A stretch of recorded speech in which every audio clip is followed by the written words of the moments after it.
সম্মানিত উপস্থিতি, বিবাহের প্রস্তুতির ব্যাপারে প্রথমত আপনার পথ বন্ধ করা হচ্ছে। কেন মেয়ের পিতা ভেবে নিল যে জামাই কিছু না চাক, অন্তত জামাইয়ের জন্য একটা প্যান্ট, একটা টুপি, একটা গেঞ্জি, একটা জামা শার্ট তৈরি করতে হবে। এটা কেন আসলো?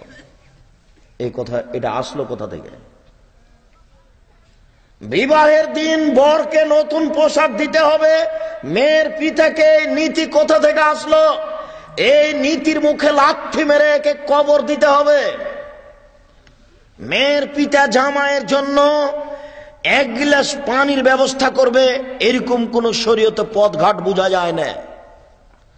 যা খরচ হবে সব মেয়ে ছেলের বাপের, 2 টাকা খরচ হবে মেয়ের বাপের, এটা শরীয়তে বোঝা যায় না। কেন মেয়ের বাপ বুঝলো যে জামাইয়ের জন্য আমাকে পোশাক বানাতে হবে?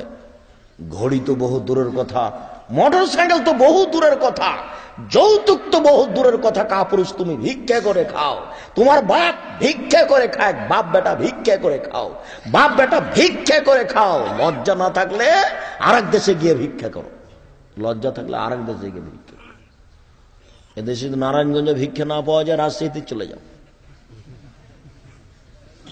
টাকা নিবে কেন?